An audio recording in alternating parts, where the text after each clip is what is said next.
వెలుగు దినపత్రిక చూద్దాం. ఫైనల్ కు న్యూజిలాండ్, సెమీస్ లో సౌత్ ఆఫ్రికాపై గెలుపు. ఆదివారం ఇండియాతో టైటిల్ ఫైట్. ఆల్రౌండర్ షోతో ఆకట్టుకున్న న్యూజిలాండ్ ఛాంపియన్ ట్రోఫీ ఫైనల్లోకి దూసుకెళ్లింది. బ్యాటింగ్ లో రచిన్ రవీంద్ర 108, కేన్ విలియమ్స్ 102 సెంచరీలతో చెలరేగడంతో బుధవారం జరిగిన సెమీస్ లో కివీస్ 50 రన్స్ తేడాతో సౌత్ ఆఫ్రికాపై నెగ్గింది. టాస్ నెగ్గిన న్యూజిలాండ్ 50 ఓవర్లలో 362 రన్స్ కొట్టింది. 6 వికెట్లకు స్కోర్ చేసింది. మిచెల్ 49, గ్లెన్ ఫిలిప్స్ 49 నాట్అవుట్గా రాణించారు. ఎంగిడి 3 వికెట్లు తీశారు. ఆ తర్వాత సౌత్ ఆఫ్రికా 50 ఓవర్లలో 312 రన్స్ తీసి 9 వికెట్లు కోల్పోయింది. ఇక డెవిల్ మిల్లర్ 100తో నాట్అవుట్గా ఉన్నాడు. సెంచరీతో కాస్త ఉపశమనం కలిగించాడు. డసెస్ 69, బవువా 56 ఆఫ్ సెంచరీలతో చెలరేగారు. ఆదివారం జరిగే టైటిల్ పోరులో ఇండియాతో న్యూజిలాండ్ తలబడనుంది. మరి ఇండియా న్యూజిలాండ్ ఉంటుంది కథ. కరీంనగర్ గ్రాడ్యుయేట్ ఎమ్మెల్సీగా అంజిరెడ్డి గెలుపు. సెకండ్ ప్రయారిటీ ఓట్లతో బీజేపీ అభ్యర్థికి దక్కిన విజయం. ఇక కోటా ఓట్లు రాకపోయినా మెజార్టీ ఉండడంతో విజేతగా ప్రకటన. 2వ స్థానంలో కాంగ్రెస్ అభ్యర్థి నరేందర్ రెడ్డి, 3వ స్థానంలో బీఎస్పీ క్యాండిడేట్ హరికృష్ణ. ఇక 3వ ప్రయారిటీ ఓట్ల లెక్కింపు కోసం నరేందర్ రెడ్డి పట్టు. అయితే ఈసీ ఆదేశాలతో అంజిరెడ్డిని విన్నర్గా ప్రకటించిన అధికారులు. ఇక సుదీర్ఘంగా 60 గంటల పాటు కొనసాగిన కౌంటింగ్ ప్రక్రియ అని చెప్పేసి ఒక వార్త కనిపిస్తా ఉంది. మొత్తం మీద ఇక్కడ భారతీయ జనతా పార్టీకి సంబంధించినటువంటి అభ్యర్థి అంజిరెడ్డి చూపించే ప్రయత్నం చేస్తాము. ఎవరికి ఎన్ని ఓట్లు వచ్చినాయి అన్నది నిన్న ఫైనల్ గా ఎన్ని ఓట్లు వచ్చినాయి అన్నది చూపించే ప్రయత్నం అయితే చేద్దాం ఒకసారి. ఇది Anji Reddy Adilabad Karimnagar graduate constituency. First వచ్చినాయి 75,675 ఓట్లు. ఆల్ఫోర్స్ నరేందర్ రెడ్డికి 70,565 ఓట్లు. ప్రసన్న హరికృష్ణకు 60,419 ఓట్లు. తర్వాత ఇవన్నీ కింది వాళ్ళంతా ఎలిమినేషన్ అయిన తర్వాత అంజిరెడ్డికి వచ్చిన ఓట్లు 98,637 ఓట్లు వస్తే ఆల్ఫోర్స్ నరేందర్ రెడ్డికి వచ్చిన ఓట్లు 93,531 ఓట్లు సాధించారు. ఇవి మొత్తం కంప్లీట్ అయిన తర్వాత సో ఎవరైతే అంటే మార్జిన్ 1,11,000 పైచీలుకున్న మార్జిన్ను ఎవరు అందుకోలేకపోయిన నేపథ్యంలో అంజిరెడ్డినే విన్నర్గా ప్రకటించారు. ఆటోమేటిక్గా అదే జరుగుతుంది. థర్డ్ ప్రియారిటీ చూడాలంటే ఇక థర్డ్ ప్రియారిటీ చూసే ఛాన్స్ అయితే లేదు. ఇది దీనికి సంబంధించిన క్లారిటీ. ఇక కరీంనగర్ గ్రాడ్యుయేట్ ఎమ్మెల్సీ ఎన్నికల్లో బీజేపీ అభ్యర్థి చిన్నబాయ్ అంజిరెడ్డి గెలుపొందారు. దాదాపు 3 రోజుల పాటు ఉత్కంఠగా సాగిన ముక్కోడపు పోరులో ఎలిమినేషన్ రౌండ్స్ అనంతరం అంజిరెడ్డి విజేతగా నిలిచారు. హోరాహోరీగా సాగిన కౌంటింగ్ లో కొన్ని రౌండ్లలో బీజేపీ అభ్యర్థి అంజిరెడ్డి, మరికొన్ని రౌండ్లలో కాంగ్రెస్ అభ్యర్థి ఆల్ఫోర్స్ నరేందర్ రెడ్డి ఆధిక్యతను ప్రదర్శించినప్పటికీ బీఎస్పీ అభ్యర్థి ప్రసన్న హరికృష్ణ ఎలిమినేషన్ తో చివరికి అంజిరెడ్డినే విజయం వరించింది. కరీంనగర్, నిజామాబాద్, మెదక్, ఆదిలాబాద్ జిల్లాలో టీచర్ గ్రాడ్యుయేట్ ఎమ్మెల్సీ స్థానంలో పోలైన ఓట్ల లెక్కింపు ఈ నెల 3న ప్రారంభం కాగా టీచర్ ఎమ్మెల్సీగా మల్క కుబ్రాయ ఫస్ట్ ప్రియారిటీ ఓట్లతోనే గెలుపొందారు. కానీ గ్రాడ్యుయేట్ ఎమ్మెల్సీకి వచ్చేసరికి తీవ్ర ఉత్కంఠ నెలకొండది. 3 రోజులు ఉత్కంఠకు తెరబడి అంజిరెడ్డి విజయం సాధించిండు. కరీంనగర్ మొత్తం కాషాయం అయిపోయింది. నిన్న జిఎస్టీ ఎగవేతల్లో 60 బడా కంపెనీలు ఉన్నాయంట. చూసుకోరిగా లెక్క. జిఎస్టీ ఎగవేతల్లో 60 పెద్ద కంపెనీలు ఉన్నాయంట. ఎవడు ఎగవేస్తారా నాయన అంటే బలిసినోడే ఎగవేస్తుండంట. ఇక్కడ కథ అంతా కూడా దీని వెనుక అప్పుడు సోమేష్ కుమార్ ఉండే. ఈ సోమేష్ కుమార్ ఇది అంతా తతంగం అంతా నడిపించి అవతల పడ్డాడు. దాదాపు 75 కంపెనీల్లో అక్రమాలు జరిగినట్టు గుర్తించిన హై లెవెల్ కమిటీ 2,648 కోట్లు కొల్లగొట్టినట్లు ప్రాథమిక నిర్ధారణ. ఇక ఎగవేతకు గత సర్కారులోని కొందరు పెద్దలు, అధికారులు సహకారం అందించినట. నిరుడు మాజీ సీఎస్ సోమేష్ మీద కేసుతో ఇవన్నీ కూడా వెలుగులోకి వచ్చినాయి. అసలు సూత్రధారులను తేల్చే పనిలో రాష్ట్ర ప్రభుత్వం పడ్డది. ఇక ఫోరెన్సిక్ ఆడిట్ వివరాల ఆధారంగా లెక్కలు తేలుస్తున్న హై లెవెల్ కమిటీ. ఇక లిస్టులో 5 ప్రభుత్వ ఏజెన్సీలు కూడా ఉన్నాయంట. పక్కా ఆధారాలతో ఫైనల్ రిపోర్టు రాగానే క్రిమినల్ చర్యలు. ఆయా కంపెనీల నుంచి సొమ్ము రికవరీ చేసే యోచనలో ప్రభుత్వం ఉన్నట్టుగా తెలుస్తా ఉంది. మొత్తం మీద ఎంత కొట్టేసిరంట జిఎస్టీ ఎగవేతల్లో పెద్ద కంపెనీలు ఏవి 60 పెద్ద కంపెనీలు 2,648 కోట్లు చూసుకోలేక. రాష్ట్రంలో జీఎస్టీ అక్రమాలకు దాదాపు 75 కంపెనీలు పాల్పడ్డట్టు తేలింది. ఇందులో 60 దాకా బడా కంపెనీలో ఉన్నట్లు వెల్లడైంది. గత సర్కార్లో ప్రభుత్వ పెద్దలను అధికారులను మేనేజ్ చేసి ఆయా కంపెనీలు ఏకంగా 2648 కోట్లు కొల్లగొట్టి ప్రభుత్వ ఖజానాకు తీవ్ర నష్టం చేకూర్చినట్లు ప్రాథమికంగా నిర్ధారణ అయింది. జీఎస్టీ అక్రమాలపై ఫోరెన్సిక్ ఆడిట్లోని వివరాలతో హై లెవెల్ కమిటీ ఎంక్వైరీ చేస్తున్నది. ఇందులో కంపెనీల భాగోతం ఒక్కొక్కటి బయటకు వస్తున్నది. కేవలం 30 కంపెనీలకు సంబంధించి తనిఖీ చేపట్టి ఆడిట్ చేయగా రూపాయలు 17,757 కోట్ల జీఎస్టీ అక్రమాలు జరిగినట్లు తేలిందని సెక్రటరియట్లో ఉన్నతాధికారులు తెలిపారు. త్వరలోనే పూర్తి స్థాయి నివేదిక. జీఎస్టీ అక్రమాలకు పాల్పడ్డ 75 కంపెనీలో ఇప్పుడు 70 మాత్రమే యాక్టివ్గా ఉన్నాయి. మరో 5 ఇన్యాక్టివ్ కాగా ఇందులో 3 ఎలాంటి టర్నోవర్ లేకుండా ఉన్నాయి. ప్రభుత్వానికి జీఎస్టీ నష్టం కలిగించిన దాంట్లో 5 ప్రభుత్వ ఏజెన్సీలు కూడా ఉన్నట్లు తెలిసింది. 75 కంపెనీలో పెద్ద తలలు ఉండడం, ప్రభుత్వ ఏజెన్సీలు కూడా ఉండడంతో వాటి అక్రమాలకు సహకరించిన అసలు సూత్రధారులు ఎవరనేది ప్రభుత్వం తెలిసే పనిలో ఉన్నది. ఒక్కో కంపెనీ అక్రమాలపై ఎక్కడ భవిష్యత్తులో ఇబ్బందులు రాకుండా పక్క ఆధారాలను హై లెవెల్ కమిటీ సేకరిస్తున్నది. వాటి ఆధారంగా కింగ్ పిన్స్ ను గుర్తించి క్రిమినల్ చర్యలు తీసుకునే అవకాశం ఉంది. అవసరమైతే ఆయా కంపెనీల నుంచి మొత్తం సొమ్మును రికవరీ చేయాలని ప్రభుత్వం బాధిస్తుంది. కానీ ఈ కంపెనీలను చేస్తారు, హడావుడి చేస్తారు, మళ్ళీ ఏం చేస్తారు, కేసును మళ్ళీ నీరుగా 4 రూపాయలు తీసుకుంటారు, సపరేట్ అవతల పడతారు లెక్క. ఎందుకంటే పేదోళ్ళకు సంబంధించి అయితే ఇంటి దర్వాజాలు తీసుకొస్తారు, లేకపోతే ఇంట్లో కుర్చీలు బాసాన్లు తీసుకొచ్చి మీద బయట పడేసి తర్వాత ఆగం చేస్తారు. మొన్న తీసుకపోలేదు అని ఇక్కడ బర్లుగొండదండి పాలకుర్తి నియోజకవర్గం కొడకండ్ల మండలం 7 నూతల గ్రామంలో పాడి రైతుల దగ్గరికి పోయి దర్వాజాలు తీసుకొని పోయిండు. వాడిని నిజంగా అసలు ఏం చేయాలో అది పబ్లికే చెప్పాలి. అది లిస్ట్లో ఫార్మా ఇరిగేషన్ కంపెనీలు కూడా ఉన్నాయట. జిఎస్టీ పన్నులకు సంబంధించిన సాఫ్ట్వేర్ తయారీలోని లోపాలను ఆసరాగా చేసుకొని ఇన్పుట్ ట్యాక్స్ క్రెడిట్ తర్వాత ఐటీసీ పేరుతో కంపెనీలు అక్రమాలకు పాల్పడ్డాయి. ఇందుకు గత ప్రభుత్వంలోని కొందరు పెద్దలు సహకారం అందించినట్లు ఆరోపణలు ఉన్నాయి. అయితే అక్రమాలకు పాల్పడ్డ 75 కంపెనీల్లో కొన్ని వాటి జిఎస్టీ ఐఎన్ నెంబర్లను రద్దు చేసుకున్నాయి. ఎక్కువగా కన్స్ట్రక్షన్ కంపెనీలు వ్యవహారంలో ఉన్నట్లు సమాచారం.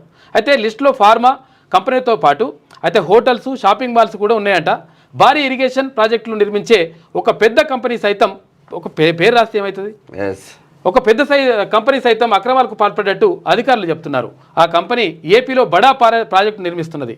ఇప్పటికే జీఎస్టీ ఎగవేత దాంట్లో జిఎంఆర్ హైదరాబాద్ ఇంటర్నేషనల్ ఎయిర్పోర్ట్ తర్వాత కట్టింది.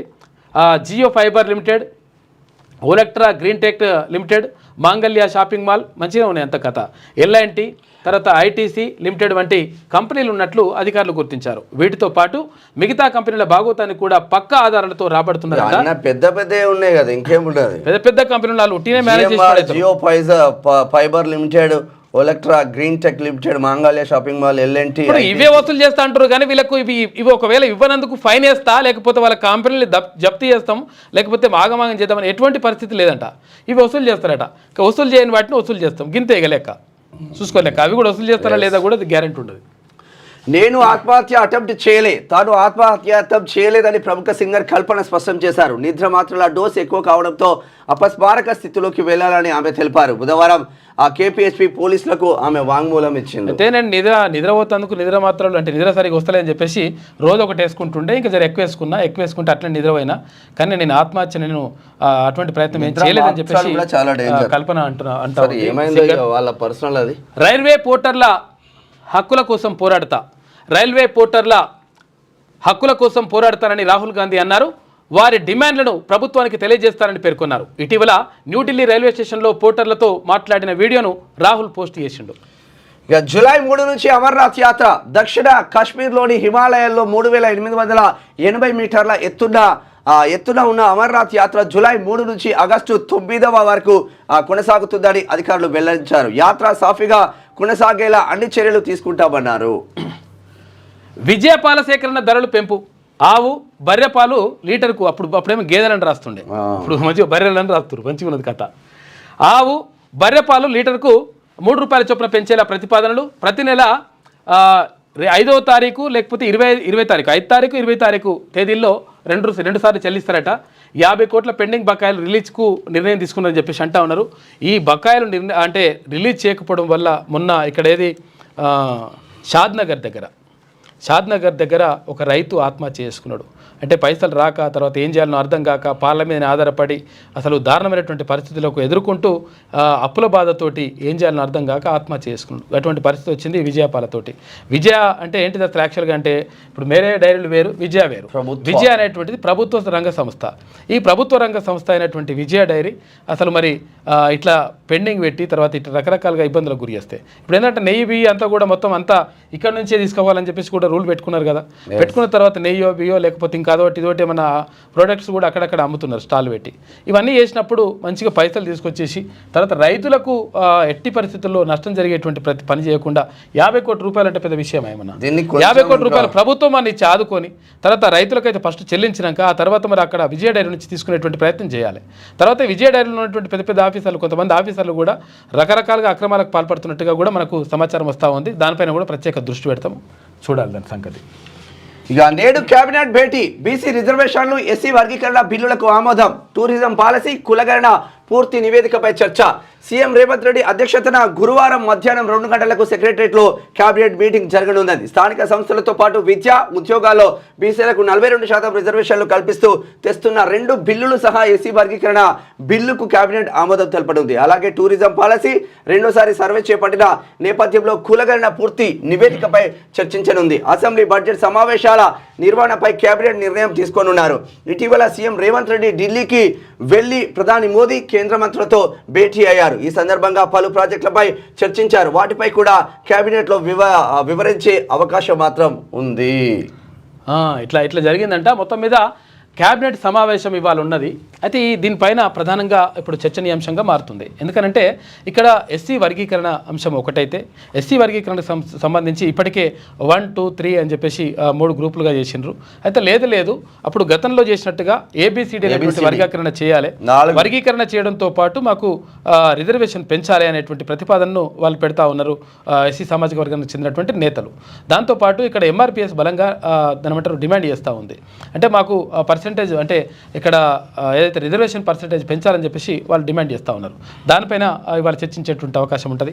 తర్వాత దాంతోపాటు ఇక్కడ బీసీ రిజర్వేషన్లను సంబంధించి అంటే ఇక్కడ స్థానిక సంస్థల్లో అంటే ఇక్కడ సర్పంచ్ ఎలక్షన్లు కానీ, ఎంపీటీసీలు కానీ, జెడ్పీటీసీలు కానీ, ఇక్కడ కార్పొరేషన్లు కానీ, తర్వాత కార్పొరేటర్లు కానీ, ఇక్కడ కౌన్సిలర్లు కానీ వీటన్నిటికీ సంబంధించి 42% రిజర్వేషన్ ఇవ్వాలని, దీంతోపాటు విద్యా ఉద్యోగాల్లో కూడా 42% అంటే రిజర్వేషన్ ఇవ్వాలని చెప్పేసి ప్రతిపాదన పైన కూడా చర్చ జరుగుతుంది. మరి చర్చ జరిగిన తర్వాత మరి అసెంబ్లీలో తీర్మానం చేస్తారు. తీర్మానం చేసిన తర్వాత మరి పార్లమెంట్కి పోయిన తర్వాత ఆమోదిస్తారా, ఆమోదించరా, మరి ఎట్లా దానిపైన అని చెప్పేసి అదైతే మొత్తం మీద భారతీయ జనతా పార్టీ కోర్టులో వేసేటువంటి ప్రయత్నం చేస్తూ ఉంది కాంగ్రెస్ పార్టీ. ఆ తర్వాత భారతీయ జనతా పార్టీ ఎలాంటి నిర్ణయం తీసుకుంటుంది, తర్వాత నిజంగా మరి బీసీలకు మంచి జరుగుతుందా జరగదా అనే దానిపైన ప్రధానంగా సర్వత్రా ఆసక్తి నెలకొని ఉన్నది. తర్వాత టూరిజం పాలసీ, తర్వాత కులగణన పైన కూడా పూర్తి నివేదిక. కులగణన పూర్తినే కాలేదా? ఇప్పుడు ఎంత 3 లక్షలు ప్రభుత్వం చెప్తున్న లెక్కల ప్రకారమే 3,54,000 కుటుంబాలు కులగణనలో పాల్గొనలేదు. కుటుంబాలు అంటే 16 లక్షల మంది పాల్గొనలేదని చెప్పింది. మొన్న ఇక్కడ 3,54,000 కుటుంబాల్లో 18,000 మంది కులగణనలో పాల్గొన్నారు. మరి ఇంకా ప్రభుత్వం చెప్తున్న లెక్కల ప్రకారం ఇంకా 3,36,000 మంది 36,000 కుటుంబాలు ఇప్పటి వరకు కులగణనలో పాల్గొనలేదు. దాని అర్థం ఏంది? కులగణన పూర్తయినట్ట, పూర్తి నివేదిక వచ్చినట్ట, తర్వాత పర్సెంటేజ్ ఎవరి వాటా ఎంతో తేలినట్ట లెక్క. అంటే ఇవన్నీ కాదని తెలుసు, ఇవన్నీ కూడా జరగలేదని తెలుసు. ప్రభుత్వానికి దగ్గర కూడా పూర్తి సమాచారం ఉంది. సమాచారం లేకుంటే ఇంకా 3,54,000 కుటుంబాల వివరాలు రాలేదని చెప్పేసి ప్రభుత్వం ఎట్లా చెప్తుంది? అంతేనా కదా? ఇప్పుడు ప్రభుత్వం దగ్గర వివరాలే లేవు, వాళ్ళు చెప్తేనే తీసుకోవాలి. వాళ్ళు చెప్తేనే తీసుకోవాలనుకున్నప్పుడు ఈ 3,54,000 కుటుంబాలు ఉన్నాయని ఇంకా కులగణనలో పాల్గొనలేదు ఎట్లా తెలుస్తుంది? వాళ్ళ పేర్లు ఏదో బయట పెట్టాలి కదా. ఇప్పుడు కేసీఆర్, కేటీఆర్ ఎవరు, హరీష్ రావు చేయలేదు అట్లా అని చెప్పేసి తీర్మానం మనం మాట్లాడాను. అయితే విషయం ఏంటంటే ఇదంతా కూడా అంటే కులగణనకు సంబంధించినటువంటి చర్చ జరిగితే మరి ఏం చేస్తారు? మరి మా మంత్రులు ఏం మాట్లాడతారు, ఏం చేస్తారు? మొత్తం మీద బీసీలకు సంబంధించి అన్యాయం జరుగుతుంది అనేటువంటిది చర్చ. దానికి సంబంధించి మరి ఏం చేస్తారు, ఏం కథ అనేటువంటి ఎటువంటి నిర్ణయం తీసుకుంటారు అనేది చూడాలి. ఇక 15 నుంచి ఒంటిపూట బడులు, ఉదయం 8 గంటల నుంచి మధ్యాహ్నం 12:30 గంటల వరకు క్లాసులు ఉండబోతుందట. ఎండల తీవ్రత నేపథ్యంలో ఈ నెల 15 నుంచి అన్ని బడుల్లో ఒంటిపూట తరగతులు నిర్వహించాలని విద్యాశాఖ నిర్ణయించింది. దీంతో సర్కారు స్కూళ్లతో పాటు ప్రైవేటు, ఎయిడెడ్ ఇతర అన్ని మేనేజ్మెంట్ల పరిధిలోని బడులు ఉదయం 8 గంటల నుంచి మధ్యాహ్నం 12 గంటల 30 నిమిషాల వరకే నిర్వహించనున్నారు. ఇక లాస్ట్ వర్కింగ్ డే ఏప్రిల్ 23 వరకు హాఫ్ డే స్కూల్స్ కొనసాగుతాయని చెప్పేసి విద్యాశాఖ నిర్ణయించింది. ఇక 7వ బ్లాక్ ఒకటే కాదు 6-8 బ్లాక్లను కూడా మళ్ళీ కట్టాల్సిందే. మేడిగడ్డ బ్యారేజ్ పై ఎన్డీఎస్ఏ తుది నివేదిక రెడీ. రిపోర్ట్ పై కేంద్ర జలశక్తి శాఖ మంత్రి సంతకం. నేడో రేపో రాష్ట్రానికి అందే అవకాశం ఉందంట.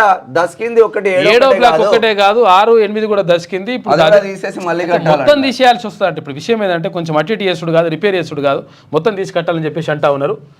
మేడిగడ్డ బ్యారేజీలో 7వ బ్లాక్ ఒకటే మళ్ళీ కడితే సరిపోతుందా, లేకపోతే సరిపోదా, పక్కన ఉన్న బ్లాక్లను మళ్ళీ కట్టాల్సిందేనా అంటే అవునన్న సమాధానాలే వస్తున్నాయి. నేషనల్ డ్యామ్ సేఫ్టీ అథారిటీ తన తుది నివేదికలో ఇదే అంశాన్ని పేర్కొన్నట్లుగా విశ్వసనీయ వర్గాల ద్వారా తెలుస్తుంది. 7వ బ్లాక్తో పాటు 6-8 బ్లాక్లను మళ్ళీ కట్టాల్సి ఉంటుందని ఫైనల్ రిపోర్ట్లో ఎన్డీఎస్ఏ నిపుణులు కమిటీ సిఫార్సు చేసిందంట. మళ్ళీ ఇవన్నీ కూడా కట్టాల్సి వస్తాడు పరిశాని పెంట. బీసీల లెక్కలు తప్పు నిరూపించేందుకు నేను రెడీ అంటున్నారు ఎమ్మెల్సీ తీన్మార్ మల్లన్న. ఆ లెక్కలు కాంగ్రెస్ హైకమాండ్కు అందజేసిన గ్రామ పంచాయతీల వారిగా లెక్కలు బయట పెట్టాలి. ఏ పార్టీలో చేరను, ఏ పార్టీకి మద్దతు ఇయ్యను అని నిన్న ఏ పార్టీలో చేరేలేదు, ఏ పార్టీకి మద్దతు ఇచ్చేది లేదు, నేను పార్టీ పెడతా అని చెప్పేసి అన్నాడు. ఇదంతా కూడా అబద్ధం. కాబట్టి విషయం ఏంటంటే 100% గ్రామ పంచాయతీల వారిగా లెక్కలు బయట పెట్టాలి. ఆ గ్రామాల్లో ఉన్నటువంటి ఏ కుల వాళ్ళు ఎంతమంది ఉన్నారు, ఏం కదా, వాళ్ళకి సంబంధించినటువంటి పేర్లు వివరాలు అవన్నీ బయట పెడితే తేలిపోతుంది లెక్క. ఎందుకనంటే అప్పుడు ప్రభుత్వాన్ని నమ్ముతారు. ఎందుకనంటే ప్రభుత్వం పారదర్శకంగా ఉంది అని చెప్పేసి అనుకుంటారు. పబ్లిక్ డొమైన్లో పెట్టండి. ఒకవేళ పెడితే ఒకవేళ ఎస్సీ సామాజిక వర్గమైన ఒక ఆయన ఇప్పుడు ముల్కనూరు అనేది ఊరున్నది, ఆయన ఫోన్ చేసేసి అన్నా మేము ఎస్సీ సామాజిక వర్గం అయితే మాకు రెడ్డి అని రాసినారు. మరి ఒకరి పేరు రాసిన మిత్రం అంటే లేదు మా కుటుంబ సభ్యులందరూ రెడ్డి అని రాసినారు. ఇప్పుడు దీనివల్ల వాళ్ళకు రాసుకొని పోతే నీకెట్ట తెలుస్తుంది అట్లా ఇంకేం బయట పెట్టలే కదా అంటే రాసుకొని పోయినప్పుడు ఆయన రెడ్డి రాసిండ్రు, తర్వాత మా స్టిక్కర్ వేసిన దాంట్లో కూడా అట్లా వేసిండ్రు, కాబట్టి ఇట్లా జరిగింది అని చెప్తున్నారు. కాబట్టి పబ్లిక్ డొమైన్లో పెడితే అరే నిజంగా ఎవరేందో తేలిపోతుంది కదా లెక్క, పబ్లిక్ చూసి గుర్తుపడతారు కదా, గుర్తుపట్టిన తర్వాత అట్లా లెక్క. గ్రామ పంచాయతీ లిస్టు ఆ గ్రామ పంచాయతీ ముందు అతికిస్తే అందులో ఉన్నోడెవడు పోయినోడెవడు ఏ కులపోడు ఎక్కడున్నాడు అనేది క్లియర్ కట్గా వస్తుంది. కానీ ఆ లెక్కలు మన వాళ్ళు బయట పెట్టారు. 1971 జనాభా లెక్కలతోనే డీలిమిటేషన్ చేపట్టాలి ఒక ప్రత్యేకమైనటువంటి డిమాండ్ చేస్తూ ఉన్నాడు ఇక్కడ తమిళనాడు ముఖ్యమంత్రి స్టాలిన్. ఎందుకంటే ఇప్పటి లెక్కల ప్రకారం ఒకవేళ ఏది డీలిమిటేషన్ అంటే నియోజకవర్గాల పునర్విభజన చేపడితే దక్షిణాది రాష్ట్రాలు ఏవైతే ఉన్నాయో దక్షిణాది రాష్ట్రాలు కుటుంబ నియంత్రణకు సంబంధించి పకడ్బందీగా అమలు చేసినాయి, కుటుంబ నియంత్రణను పాటించినాయి. అప్పుడు కుటుంబ నియంత్రణ జరగకపోతే భారతదేశంలో అత్యధిక జనాభా పెరుగుతున్నది, ఈ జనాభా పెరుగుదలను అరికట్టాల్సినటువంటి బాధ్యత ఉన్నది అని చెప్పేసి అప్పుడున్నటువంటి ప్రభుత్వాలు భావించినాయి. అయితే కేంద్ర ప్రభుత్వం ఆదేశాలతోటి అప్పుడున్నటువంటి రాష్ట్ర ప్రభుత్వాలు ఇక్కడ కుటుంబ నియంత్రణను సక్రమంగా అమలు చేసినాయి. ఒక్కరు ముద్దు, ఇద్దరు హద్దు, ముగ్గురు వద్దు అని చెప్పేసి అనుకొని ఇప్పుడు కుటుంబ నియంత్రణ పాటిస్తే ఏమైంది, అక్కడ దక్షిణ భారతదేశంలో ఉన్నటువంటి రాష్ట్రాల్లో ఉన్నటువంటి జనాభా భారీగా తగ్గిపోయింది. ఈ భారీగా తగ్గిపోయినటువంటి నేపథ్యంలో ఇప్పుడు జనాభా ప్రాతిపదికన నియోజకవర్గాల పునర్విభజన జరిగితే ఇక్కడ పెరిగేటువంటి నియోజకవర్గాలు ఏవైతే ఉంటాయో అవి దక్షిణాది రాష్ట్రాలకు తగ్గుతాయి. కాబట్టి ముబ్బడిగా అసలు నిబంధనలు అమలు చేయకుండా నిబంధనలకు విరుద్ధంగా పిల్లల్ని కంటూ పోయినటువంటి ఉత్తరాది రాష్ట్రాలకు ఇప్పుడు మేలు జరిగేటువంటి అవకాశం ఉంది. కాబట్టి ఒకవేళ మీరు డీలిమిటేషన్ చేపడితే, ఒకవేళ మీరు నియోజకవర్గాల పునర్విభజన చేపడితే అది 1971 లెక్కల ప్రకారం చేపట్టాలి. అప్పుడు దక్షిణాది రాష్ట్రాలకు కూడా మంచి జరుగుతుంది. ఎందుకంటే 1971-80 ఆ ప్రాంతంలో భారీగా జనాభా పెరుగుదల అటువంటిది జరిగింది. అంటే ఎందుకు అట్లా జరిగింది అంటే అప్పుడు నిజంగా అప్పటికి అంతకుముందు ఏమయ్యే పరిస్థితి ఎట్లుండే అంటే అంతకుముందు వైద్య సదుపాయాలు సరిగా లేకపోతుండే, తర్వాత ఇవన్నీ కూడా అవస్థాపన సౌకర్యాలు అవన్నీ కూడా సరిగా లేకపోవడం వల్ల పుట్టినటువంటి పిల్లలు ఒక్కొక్కరు మంది డజన్నర మంది కనేటోళ్ళంట. ఈ డజన్నర కన్నా కానీ అందులో ఒకరో ఇద్దరో బతికితే అంత ఎక్కువగా ఉండేది. దాంతో ఆ తర్వాత కొంతవరకు వైద్య సదుపాయాలు పెరిగిన తర్వాత అయితే పుట్టినటువంటి వాళ్ళందరూ కూడా బతకడం, తర్వాత ఎటువంటి రోగాలు లేకుండా రోగ నిరోధక శక్తి పెరగడం, తర్వాత కొంతవరకు వైద్య సదుపాయాలు కొంతవరకు అందుబాటులోకి రావడం, వీటన్నిటి కారణంగా జనాభా అనేటువంటిది పుట్టడమే కానీ చనిపోయేటువంటి తక్కువగా నమోదైంది. దీంతో అత్యధిక జనాభా పెరుగుదలకు కారణమైంది. ఈ నేపథ్యంలో ఒకవేళ ఇట్లనే కనుక పుట్టుకుంటూ పోతే మొత్తం కూడా దేశమే సరిపోతట్లేదు, భూమి సరిపోతట్లేదు, ఆగమైతట్టుంది పరిస్థితి అని చెప్పేసి అప్పుడున్నటువంటి కేంద్ర ప్రభుత్వం భావించి ఆయా రాష్ట్రాలు కుటుంబ నియంత్రణ పద్ధతులను ప్రకటించండి, మగవాళ్ళకు ఆపరేషన్ చేసిర్రు, అప్పుడు ఆడవాళ్ళకు ఆపరేషన్ చేసిండ్రు. అయితే అంటే ఇవి కుటుంబ నియంత్రణ ఆపరేషన్లు చేసిండ్రు. అయితే దీంట్లో పాల్గొన్న వాళ్ళలో ఎక్కువగా ఎవరున్నారంటే కరెక్ట్గా నియమ నిబంధనలు పాటించిన వాళ్ళు దక్షిణాది రాష్ట్రాలు. కాబట్టి ఇప్పుడు దక్షిణాది రాష్ట్రాలకు అన్యాయం జరుగుతూ ఉంది కాబట్టి ఉత్తరాది రాష్ట్రాలేమో నిబంధనలకు విరుద్ధంగా వాళ్ళు పిల్లలు అంటూ పోయినరు. వాళ్ళకేమో ఇప్పుడు ఎక్కువ సీట్లు వస్తూ ఉన్నాయి, ఇప్పుడు మాకు తక్కువ సీట్లు వస్తూ ఉన్నాయి. కాబట్టి ఈ లెక్కలు కాదురా నాయన కావాల్సింది 1971 లెక్కలు తీసుకొని మా జనాభా కావాల్సినంత జనాభా అప్పుడు మొత్తం ఇదే కార్యక్రమం మీద ఉన్నాం, పిల్లలు మస్తుగా పెట్టినరు, మస్తుగా ఉన్నారు, అప్పుడు ఆ జనాభా లెక్కలు తీసుకోవాలని చెప్పేసి స్టాలిన్ అంటా ఉన్నాడు. అందరితోటి సమావేశం పెట్టేసి నిన్న నిర్ణయం తీసుకుంటూ వచ్చే 30 ఏళ్ల పాటు వాటినే ప్రాతిపాదికన తీసుకోవాలి. తమిళనాడులో అఖిలపక్షం తీర్మానం, బీజేపీ ఎన్డీకే తమిళ్ మానిల కాంగ్రెస్ గైర్హాజరు. దక్షిణాది రాష్ట్రాల ఎంపీలతో జేఏసీ ఏర్పాటుకు సీఎం స్టాలిన్ ప్రపోజల్. ఇండియాను హిందీగా మార్చే ప్రయత్నం చేస్తూ ఉన్నారని కమల్ హాసన్. హిందీగా మార్చేది అంటే హిందీ రాష్ట్రాలే, హిందీ మాతృభాషగా ఉన్నటువంటి రాష్ట్రాలు మాత్రమే ఆధిపత్యం చెలాయిస్తూ ఉన్నాయనేటువంటి ఒక ఆరోపణ వస్తూ ఉంది. అంటే ఉత్తరప్రదేశ్కు సంబంధించి ఎప్పుడైనా కానీ ఉత్తరప్రదేశ్ నుంచి ఎక్కువ మంది అంటే ప్రధానమంత్రులుగా ఉంటారు, పిఎంలుగా ఉంటారు. ఎందుకని కారణం ఏంటి అంటే ఉత్తరప్రదేశ్లో అత్యధికంగా 80 ఎంపీ స్థానాలు ఉన్నాయి.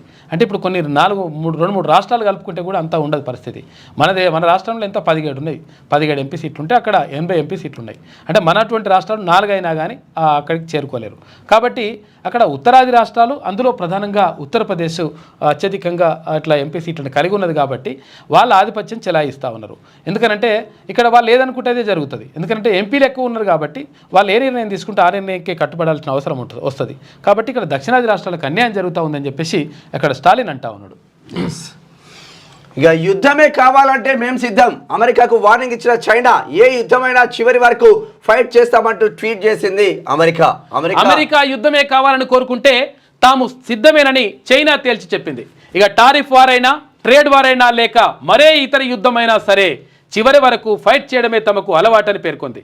ఇక చైనాపై రెసిప్రోటల్ టారిఫ్స్కు సంబంధించి బుధవారం అమెరికన్ కాంగ్రెస్లో ప్రెసిడెంట్ డొనాల్డ్ ట్రంప్ చేసిన కామెంట్స్పై అమెరికాలోని చైనా ఎంబసీ తాజాగా స్పందించింది. ట్రంప్ కామెంట్స్ను ఉద్దేశిస్తూ ఎంబసీ అధికారి ఒకరు ఈ మేరకు ట్వీట్ చేశారు. అయితే అంతకుముందు అమెరికా కాంగ్రెస్లో ట్రంప్ ప్రసంగిస్తూ విదేశాలు తమ వస్తువులపై చాలా పెద్ద మొత్తంలో పన్నులు విధిస్తున్నాయని ఆరోపించి మేము కూడా గట్టిగానే చేస్తాం అనుకుంటే మీరు కూడా గట్టిగానే చేస్తే మేము కూడా గట్టిగా చేస్తాం, మీరు టారిఫ్ పెంచితే మేము టారిఫ్ పెంచుతాం, నువ్వు ఇంకేమైనా పెంచుకుంటే నేను కూడా ఇంకేమైనా పెంచుకుంటా, నువ్వు ఒకవేళ యుద్ధమే అంటే నేను కూడా యుద్ధానికి సిద్ధమే అని చెప్పేసి ఇక్కడ చైనా అంటా ఉంది. సై అంటే సై అంటుంది లెక్క. ఇక అగ్గిపెట్టెలో పట్టే చీర చాలా బాగుంది. సిరిసిల్ల నేతలను మెచ్చుకున్న రాష్ట్రపతి ద్రౌపది ముర్ము రాష్ట్రపతి భవన్లో వివిధత అమృత్ మహోత్సవం ప్రారంభం జరిగింది. హాజరైన governor Jishnu Dev Varma, deputy CM బట్టి విక్రమార్క అగ్గిపెట్టెలో పట్టే చీర కూడా సిరిసిల్ల నేతన్న కానీ లేకపోతే నేతన్నలు చాలా గొప్ప చీర అంటే చాలా మంది అంటే అసలు యాక్చువల్గా ఈ పద్మశాలీల గురించి పట్టించుకున్నటువంటి దాఖలాలు లేకుండా పోతూ ఉన్నాయి. నిజంగా ఒక అద్భుతమైనటువంటి కళారూపాల్ని, అద్భుతమైనటువంటి చీరల్ని, అద్భుతమైనటువంటి వస్త్రాల్ని ఈ ప్రపంచానికి అందించారు నేతన్నలు. కాబట్టి ఎందుకంటే ఒక నందిని సిద్ధారెడ్డి ఒక కవితలో చెప్తాడు, అంటే ఒక్క చీర ఇచ్చినటువంటి శ్రీకృష్ణుడే భగవంతుడైతే ఒక్క చీర ఎక్కడ ద్రౌపదికి ఆమెకు అంటే కప్పుకోవడానికి, ఆమెకు అంటే ఇట్లా భంగం కలగకుండా ఉండడానికి ఆమెకు అటువంటి రక్షణ కల్పించినటువంటి శ్రీకృష్ణుడే భగవంతుడైతే మరి ప్రపంచానికే బట్టలు నేసిచ్చినటువంటి నేతన్ననేమనాలి అంటాడు. కాబట్టి నేతన్న గొప్పతనం చాలా గొప్పది. ఎందుకంటే ఈ ప్రపంచానికి మనం బట్టలు కట్టుకొని మనము నాగరికులుగా మంచిగా ఉన్నాము అంటే ఆ నేతన్న యొక్క పుణ్యమే. ఎందుకంటే పద్మశాలీలకు అంత గొప్ప చరిత్ర ఉన్నది. కాబట్టి ఈ ప్రపంచానికి బట్టలు లేచిచ్చిన వాడు నేతన్న. కాబట్టి నేతన్నకు సలాం. తర్వాత ఇంకొకటి ఏంటంటే మన దగ్గర ఉన్నటువంటి నేతన్నలు చాలా నైపుణ్యం కలిగినటువంటి వాళ్ళు. అగ్గిపెట్టెలో చీరను తీయడం అంటే మామూలు విషయం కాదు. మరి అగ్గిపెట్టెలో చీర ఎంత ఉంటుంది, గింతనే ఉంటుందా, చిన్నగానే ఉంటుందా, బొమ్మలకు కట్టేదా కాదు. 7 మీటర్ల చీర అగ్గిపెట్టెలో పడుతుంది లెక్క. అంత నైపుణ్యం అంటే మామూలు విషయం కాదు. కాబట్టి నేతన్న నీకు వందనం. లేటెస్ట్ న్యూస్ తెలుగు మరియు ఇంగ్లీష్ అప్డేట్స్ కోసం ఇప్పుడే క్యూన్యూస్ అఫీషియల్ యాప్ ని ప్లే స్టోర్ నుండి డౌన్లోడ్ చేసుకోండి. సరికొత్త సమాచారాల కోసం క్యూన్యూస్ వెబ్సైట్ ని ఫాలో అవ్వండి. ఛానల్లో ప్రాంతీయ, జాతీయ, అంతర్జాతీయ వార్తలు వీక్షించండి. లైక్ చేయండి.